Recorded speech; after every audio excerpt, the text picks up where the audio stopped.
Hello everyone, welcome back to my YouTube channel Legal World. Myself Dr. Seema Goyal. As I have started with a new series on the international law, and in this series I have discussed many important questions relating to the international law, which are important for the examination point of view for all the law students. Today I am going to discuss one more important question that is relating to the territorial water, continental shelf, and exclusive economic zone with reference to the Indian case laws, Indian law.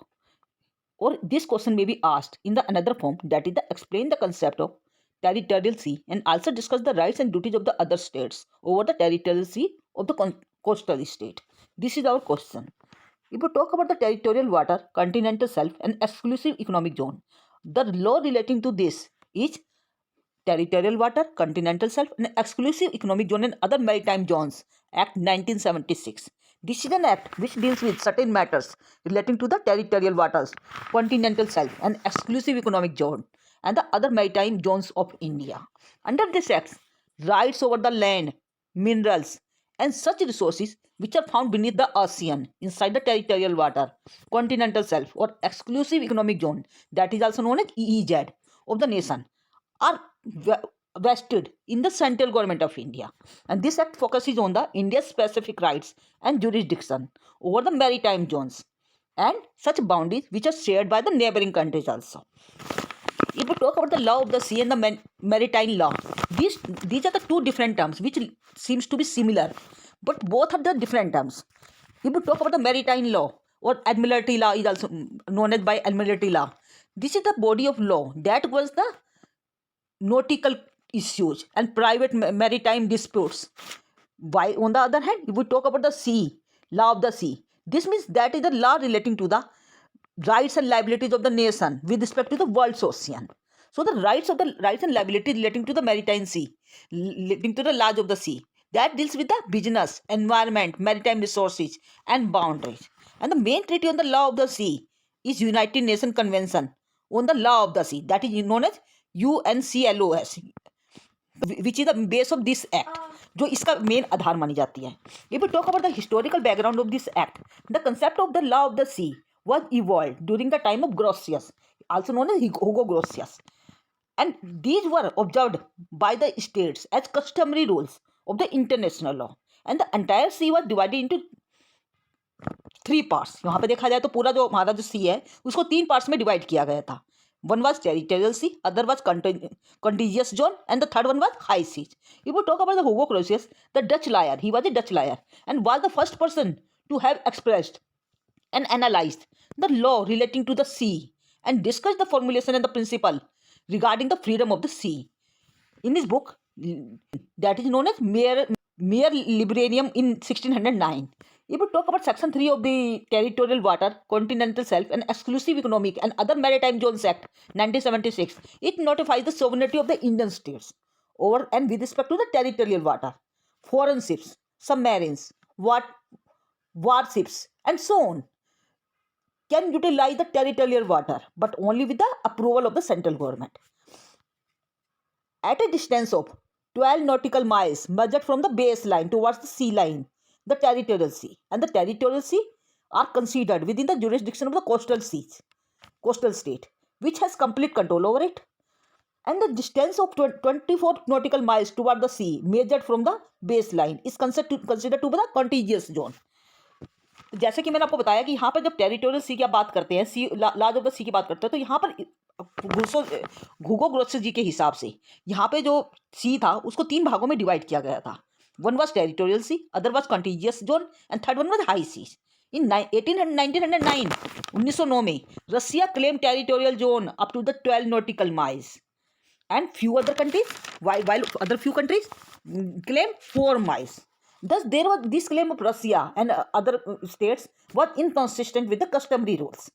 In 1930, Hague Codification Conference made an attempt to modify the aspects of the law of the sea, but it was failed. But after the Second World War, as you know, in 1945, things changed. And the Truman's declaration made by USA President regarding the jurisdiction over the continental shelf was the historical one, which was followed by many other states also. If we talk about the first United Nations Conference on the law of the sea that took place on the 21 February 1957।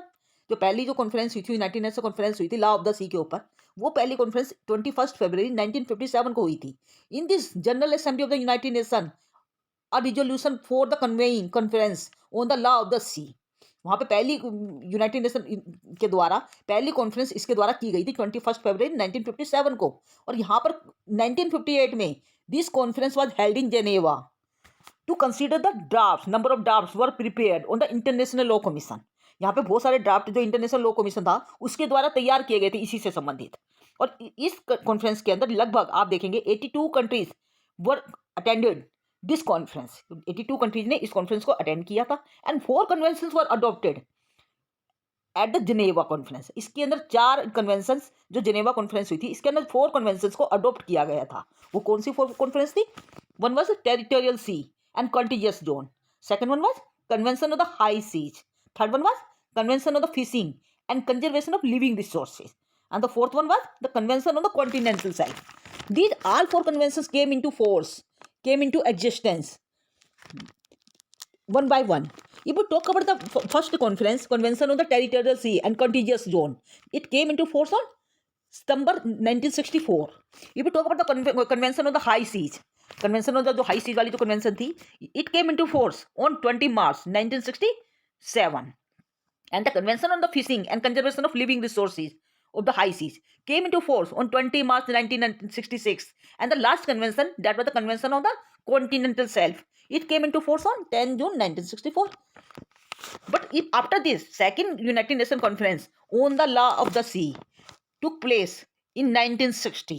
In 1960 it took place at Geneva. It was also known as Geneva conference. It was held but it was failed, क्योंकि यहाँ पे इसके अंदर कई problems ऐसी आ रही थी जिसको सोल्व करने की कोशिश की गई थी, परंतु वो उसको सोल्व करने में समर्थ नहीं हो पाई थी। And due to different claims, क्यों नहीं हो पाई थी? क्योंकि अलग अलग स्टेट्स के द्वारा अलग अलग क्लेम किए जा रहे थे।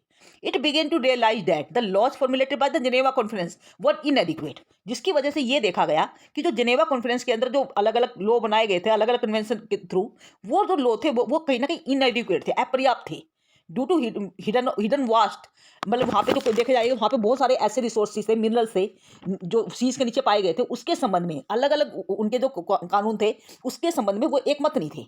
और उनके अलग व्यूज होने की वजह से वो जो लॉ थे वो उसको प्रॉब्लम को सोल्व करने में असमर्थ पाए गए थे। And due to which third United Nation conference on the law of the C took place at New York. इसी के बाद जब आप देखेंगे third United Nation conference law of the सी पे जो हुई थी वो आपकी, हाँ जी, third United conference on the law of the she was held at New York इन 1973। इसके बाद थर्ड कॉन्फ्रेंस 1973 में न्यूयॉर्क में हुई, जो लगातार आप देखेंगे 1981 तक लास्ट तक इसके अंदर कई सेशन हुए थे। तो subsequently 10 other sessions were held at the end of 1981। 1981 तक लगातार 10 सेशन हुए। And this sessions, in this sessions new conventions on the law of the sea were considered. इन सेशंस के अंदर जो ये 10 सेशन हुए थे 19 ये थर्ड कॉन्फ्रेंस के अंदर, इसके अंदर लगातार कई सारी कन्वेंशंस को लाया गया। Many conventions were enacted, many during these sessions many conventions were considered, and the last session, जैसे कि मैंने आपको बताया जो last session था that was 10th session, it was decided that in the 10th session it was decided that the outcome of the session would be issued in a document which is known as draft convention. Last session के अंदर ये decide किया गया कि इसका जो परिणाम है, जो भी इसके अंदर कन्वेंशन लाए गए हैं, जो भी इसका मेन परिणाम निकाला गया है, उसको एक ड्राफ्ट कन्वेंशन के रूप में मतलब जाना जाएगा। So in the last session 11 session जो हुआ था 30 जनवरी 1982 को, the conference adopted the draft of the convention. जैसा मैंने आपको बताया ड्राफ्ट कन्वेंशन जो था उसको अडॉप्ट कर लिया गया, और इसके अंदर आप देखेंगे मेजोरिटी लगभग 130 स्टेट्स की मेजोरिटी के द्वारा इसको अडॉप्ट किया गया था। And this convention was signed on the 10 December 1982 at Montego Bay, Jamaica by 170 country states. तो यहाँ पर जमाइका के अंदर 10 दिसंबर 1982 को इस ड्राफ्ट कन्वेंशन को 117 देशों के द्वारा साइन किया गया, और ये 16 नवंबर 1994 को एग्जिस्टेंस में आई। तो यहाँ पे जो केम इनटू इफेक्ट जो आप कहोगे कि ये जो ड्राफ्ट कन्वेंशन थी ये 16 नवंबर 1994 को एग्जिस्टेंस में आई थी। And this convention on the law of the sea have total 320 articles. ये जो नई जो कन्वेंशन आई थी ड्राफ्ट कन्वेंशन, इसके अंदर टोटल मिला के 320 आर्टिकल, 17 पार्ट्स और 9 अनेक्सर थे। and it was laying the rules for all parts and all uses of the ocean. And the part 1 of the article of this convention provided that the convention shall came into force after the 12 month after it has been ratified, and Jamaica was the first state to ratify the convention, and Geneva was the 60th country to ratify the convention on 18th November 1994, and by the end of 2002 the convention had 141 state parties including the European Union. So this was the convention on the law of the sea, which was very important convention. That was the draft convention जो आपकी United Nation conference हुई थी law of the सी पे, ये third convention के अंदर उसके अंदर इसको लाया गया था. इसके बारे में आपको यहाँ पर जिक्र करना है. एंड व्हाट ये जो कन्वेंशन जैसे मैंने अभी आपको बताया है, इसको लाने की जरूरत क्या पड़ी थी? What was the need for such law? As we know sea is full of the resources. जैसे कि आपको पता है कि जो हमारा जो सी है वो पूरी तरह से रिसोर्सेज से, नेचुरल रिसोर्सेज से भरा हुआ है. और 1960 तक ये रियलाइज किया गया कि by the world that now we are having technology to extract these resources. जब देखा कि 1960 के बाद धीरे धीरे जो टेक्नोलॉजी डेवलप हुई, उसके बाद ये महसूस किया जाने लगा कि हमारे पास ऐसी नई नई टेक्नोलॉजी आ रही जिसकी वजह से जिसका यूज़ करते हुए जो नीचे नेचुरल रिसोर्सेज हैं उनको एक्सट्रैक्ट किया जा सकता है. And the sea floor was full of various resources. जो हमारा जो सी फ्लोर है उसके अंदर बहुत सारे तरह के रिसोर्सेज जैसे कॉपर, निकल, cobalt, iron, manganese it was full of these resources as per prevailing the laws of the sea. At the time, only rich and wealthy countries and corporations could have exploited these resources for their own benefit, and no benefit was given to the other nations. भी यहाँ पे देखा जाए तो केवल जो rich countries थी या जो वेल्दी कंट्रीज थी केवल वो उसका बेनिफिट ले पा रही थी, जिसकी वजह से जो बाकी कंट्रीज थी उनको उसका कोई बेनिफिट नहीं हो पा रहा था, जिसकी वजह से नए कानून को लाने की जरूरत पड़ी. एंड ये जो नया कानून आया इसे चेंज क्या है? What was the change? And this conference was held under the common heritage of the Mankind which was antithesis of the freedom of the high of the sea. And as a result, third conference जो मैंने आपको बताई थी, United Nation conference on the law of the sea, this was formed. Earlier the situation was black and white and states were having full sovereignty till their boundaries, and after the boundaries freedom of the high seas was absolute. Now the principle of mere liberum that the sea is open to all the nations was changed. अब ये जो principal था जो बाकी countries के लिए पूरी तरह से खुला है, इस कानून को चेंज कर दिया गया. Now the sovereign rights of the states were phase down by making the certain zones. Sovereign law of the sea के ऊपर यहाँ पर इन सोवरेन राइट्स को कहीं ना कहीं फेज डाउन किया गया और जोन्स बना दिए गए. And it also reduce the freedom of the high of the sea. If we talk about the zones, these are divided into various parts. जो जोन्स हैं इसको कुछ पार्ट्स में डिवाइड किया गया है. जैसे कि आप देखेंगे बेस लाइन है, territorial sea, contiguous zone, exclusive economic zone and extended continental shelf. तो ये सारे के सारे वो आप देखेंगे these are the certain zones. यहाँ पे कुछ इसके सी के जोन्स हैं जिनको डिवाइड किया गया है. Talk about the territorial sea, the sovereignty of the state is not confined only to the water but also to the land which is lying within the boundary, but also extend to the certain parts and the portion of the sea which is adjacent to the coastal state also. These all states claimed sovereignty over that portion of the sea which was adjacent to the coastal line, and this is also known as territorial sea or the territorial water. तो जो sovereignty आप जब देखेंगे तो जितने भी states हैं उनकी जो प्रभुसत्ता है वो केवल उस स्टेट तक, उस जगह तक ही मतलब सीमित नहीं है जो कहीं पानी के ऊपर है, बल्कि जो बाउंड्री जो पानी के अंदर जो आप देखेंगे पानी के अंदर भी बहुत सारा एरिया है जो जिसके ऊपर वो अपनी सोवरेनिटी को कहीं ना कहीं क्लेम करते रहते हैं. और यहाँ पर आप देखेंगे तो जो कोस्टल सी है उसका जो पोर्शन है, there is certain portion of the sea which is adjacent to the coastal state, जो कोस्टल स्टेट के साथ जुड़ा हुआ है. और यहाँ पर जितनी भी स्टेट्स हैं वो ये कहती हैं कि ये जो एरिया जो कोस्टल स्टेट के साथ एडजस्टेंट है, जुड़ा हुआ है, इसके ऊपर हम सबकी कहीं ना कहीं हम सबका अधिकार है, वो उसके ऊपर अपना अधिकार जताते रहते हैं. और as per United Nation convention on the law of the sea, यदि हम लॉ ऑफ द सी के ऊपर जो यूनाइटेड नेशन कन्वेंशन हुई थी 1982 में, जो थर्ड कन्वेंशन हुई थी, it is a belt of coastal water. उसके हिसाब से ये कहा गया कि ये जो कोस्टल वाटर की जो बेल्ट है that extends at the most 12 nautical miles from the base line of the coast state and this right over the territory is compulsory and not dependent on the will of the state. And this territorial sea has economic and navigational importance for the coastal states. ये जो portion जो मैंने आपको बताया है, यहाँ पर इसका जो अधिकार है इस टेरिटरी के ऊपर, this is compulsory and not dependent on the will of the state. ये जो अधिकार है ये सभी स्टेट्स का एक तरह से कंपल्सरी अधिकार बताया जा रहा है, और वहाँ पे कोई मतलब उसकी स्टेट्स की मतलब उस पर डिपेंड नहीं करेगा कि वो उसको उस पर अधिकार देगी या नहीं देगी। And this territorial C has economic and navigational importance. कहीं ना कहीं ये जो पोर्शन है टेरिटोरियल सी का, जो वाटर का जो पोर्शन है, ये इसके ऊपर कहीं ना कहीं नेविगेशनल या इकोनॉमिक इंपॉर्टेंस भी देखी जाती है कोस्टल स्टेट्स की। And these are many reasons for claiming the sovereignty over the territorial sea. यही वजह है कि ये जो टेरिटोरियल सी या जो टेरिटोरियल वाटर का जो पोर्शन है, इसके ऊपर मोस्टली जो स्टेट्स है दे क्लेम देयर सोवरेनिटी। तो देयर सर्टेन रीजन, कौन कौन से रीजन हो सकते हैं? Number 1, for the security of the state it must have exclusive possession of the shares and it should be able to protect the its approaches. भाई यदि हम सिक्योरिटी ऑफ स्टेट की बात करते हैं, सुरक्षा की बात करते हैं, तो उसके लिए जरूरी हो जाता है कि वहाँ पर उसके जो सोर्स है, वहाँ पर जो एक्सक्लूसिव, उसके ऊपर उसका एक्सक्लूसिव पोजेशन होना चाहिए, और वहाँ पर उसकी एक मतलब उसको प्रोटेक्ट करने में वो समर्थ भी होनी चाहिए वो state. Second one is for the purpose of furthering its command physical and political interest a state must be able to survive all the ships entering and living anchoring in the territorial water। वहाँ पर जितने भी seize जो उसके अंदर enter कर रहे हैं या उसको छोड़ के जा रहे हैं या उसके अंदर मतलब उनके ऊपर पूरी तरह से उसका कंट्रोल होना चाहिए। तो thirdly for the existence of the welfare of the people.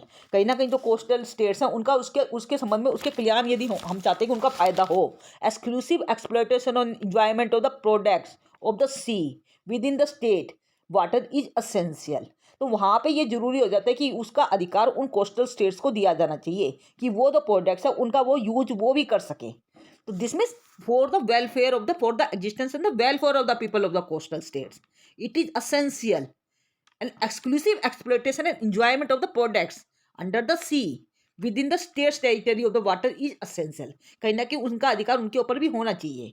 यदि हम बात करते हैं कॉन्सेप्ट ऑफ द टेरिटोरियल सी की, तो इसके संबंध में दो एस्पेक्ट बताई गई हैं। एक होता है breadth of the territorial sea, second one is right of the states over the territorial sea. If we talk about the breadth of the territorial sea, although it has been accepted that coastal states exercise sovereignty over the territorial sea, generally यही पाया गया कि जो coastal states होती हैं ये territorial सी या जो टेरिटोरियल वाटर का जो भाग है उसके ऊपर ये अपनी सोवरेनिटी क्लेम करती है। Hence we can conclude that the sovereign rights of the states by the third United Nations Conference on the Law of the Sea were phased down by making them divided into certain zones। उसको कुछ Jones में divide कर दिया गया। जैसे कि आप देखेंगे वो जो जोन्स डिवाइड किए गए थे उसमें पहला जोन था base line. This was a low water line which was determined by the average of the low tides in the preceding years and no foreign vessel was having any right to enter inside the base line. यदि हम base line की देखें तो base line के ऊपर किसी भी state का अधिकार नहीं दिया गया था, कोई भी फॉरेन वेसल उसके अंदर एंटर नहीं कर सकता था। If we talk about the territorial sea, second zone was territorial sea, जिसको हम कहते हैं टेरिटोरियल वाटर भी कह देते हैं। If we talk about the territorial sea, 12 nautical miles from the base line towards the sea line is also known as territorial sea. तो territorial seas are considered within the jurisdiction of the coastal line. जो coastal state है they have right over the resources and rights over the fisheries over these waters and foreign vessels may enter in this region only under the right of the innocent passage। And the third zone is contiguous zone। If we talk about the contiguous zone, 12 nautical mile from the territorial sea, यदि हम देखें territorial सी से लेकर 12 nautical miles तक का जो area है वो आपका कॉन्टिजियस जोन कहलाता है। And the distance of the 24 nautical miles towards the sea measured from the base line is considered to be the contiguous zone. And the coastal states have power to prevent the infringement of its customs, taxation, immigration and pollution relating laws and regulations within this zone। जैसे मैंने आपको बताया जो 12 nautical mile यदि हम देखें territorial सी से तो 12 नॉटिकल माइल, और यदि हम बेस लाइन से देखें तो 24 नॉटिकल माइल को जो एरिया है वो कंटीजियस जोन के अंदर कहलाता है। और यहाँ पे जो कोस्टल स्टेट्स है उनके पास पावर दी गई है कि वो इन एरियाज को प्रोटेक्ट कर सकती है। किसके संबंध में? Infringement of the custom, taxation, immigration या जो पोल्यूशन रिलेटेड जितने भी लॉज हैं या फिर उनसे रिलेटेड कोई भी रेगुलेशन यदि इस जोन के अंदर हो रहे हैं तो उनसे प्रोटेक्ट करने का इनको अधिकार दिया गया है कोस्टल स्टेट्स को। If we talk about the third zone that is known as EEZ, exclusive economic zone. जैसे कि आपको पता है कि जो एक्सक्लूसिव इकोनॉमिक जोन है that is extends from the end of the territorial sea up to the 200 nautical mile. इसका जो वो दिया गया है लिमिट दी गई that is 200 nautical mile from the base line से 200 नॉटिकल माइल तक का जो एरिया है वो एक्सक्लूसिव इकोनॉमिक जोन के अंदर आता है। और जितनी भी फॉरेन शिप्स है they are allowed to trade, to lay cables to as long as they are not harming in the sea. वहाँ पे ये सब कार्य कर सकते हैं, वो उसके अंदर एंटर कर सकते हैं, उसके अंदर व्यापार कर सकते हैं, वहाँ पे केबल बिछा सकते हैं, परंतु उसके द्वारा उसको हार्म नहीं होना चाहिए सी को। और जितने भी कोस्टल स्टेट्स है they have conservation, exploitation, and managing the rights over this seabed as well as subsoil over this EEZ exclusive economic zone. जितने भी कोस्टल स्टेट्स हैं उनका पूरा अधिकार है कि इनके जो रिसोर्सेज है उनको कंजर्व करवा सकते हैं, एक्सप्लोइटेशन कर सकते हैं, मैनेज कर सकते हैं, चाहे वो सी बेड के ऊपर है या फिर सी सॉइल के नीचे हैं। And the last zone is extended continental self. Extended continental self जिसको हम कहते हैं ECS। This x tends from the end of EEZ। EEZ जो एक्सक्लूसिव इकोनॉमिक जोन है इसके ये एंड में पाया जाता है for at most another 150 miles तक का इससे लेकर। तो if talk about the territorial सी, जैसे आप जानते हैं टेरिटोरियल सी जो है वो that is confined not only to the water but let to the within its boundaries but to extend to certain part of the portion of the sea which is adjacent to the coastal state. तो यहाँ पे जो territorial सी है ये पूरी तरह से मतलब देखोगे ये वो एरिया जहाँ पे पूरी सोवरेनिटी पाई जाती है स्टेट्स की। और इसके बाद यदि आप देखेंगे तो इसके बीच में जो कुछ डिफरेंस बताए गए हैं, if we talk about the difference between the continental shelf and, यदि हम बात करते कुछ डिफरेंसेस की तो इनके बीच में कुछ डिफरेंस बताए गए हैं between the continental shelf and the exclusive economic zone. जो कॉन्टिनेंटल सेल्फ है ये जो एक्सक्लूसिव इकोनॉमिक जोन है इनके बीच में कुछ डिफरेंस है इसके संबंध में। जैसे कि आप पहले डिफरेंस ले सकते हैं, कोस्टल स्टेट जो है they have sovereignty right under the regime of the continental shelf and EEZ with respect to natural resources. यदि हम कोस्टल स्टेट्स की बात करते हैं तो उनकी सोवरेनिटी मतलब उसके ऊपर दी गई है कॉन्टिनेंटल सेल्फ के ऊपर, जबकि एक्सक्लूसिव इकोनॉमिक जोन की बात करते हैं तो उसके नेचुरल रिसोर्सेज के ऊपर उसकी पूरी सोवरेनिटी दी गई है कोस्टल स्टेट्स की। जैसे in the regime of the continental shelf the sovereign rights cover essentially the natural resources of the sea bed and the subsoil, जबकि EEZ की बात करते हैं तो these rights also cover the natural resources of the water super adjacent to the seabed, and these two regimes possessions similar legal character. However, these two differs from each other in the certain respects. The rights of the coastal states over the continental shelf need not be proclaimed, since such rights exist ipso facto and ab initio. So they don't depend on the express proclamation in this right for these rights. And but in the context of exclusive economic zone, convention has not made any vesting provisions. It is parallel provision relating to the article 17 clause 3. तो ये मैंने आपको बताया कि कुछ difference इसके अंदर continental self और एक्सक्लूसिव इकोनॉमिक जोन के अंदर किए गए। This was all about the territorial sea and rights and which there were certain rights which were provided as per United Nations Convention on the Law of the Sea। तो इसके बारे में ये question आपको थोड़ा सा इंपॉर्टेंट क्वेश्चन है जो एग्जाम में जनरली पूछा जाता है। If you have any doubt then you must put down in the comment section and don't forget to like, share and subscribe this channel for the further update. Thank you.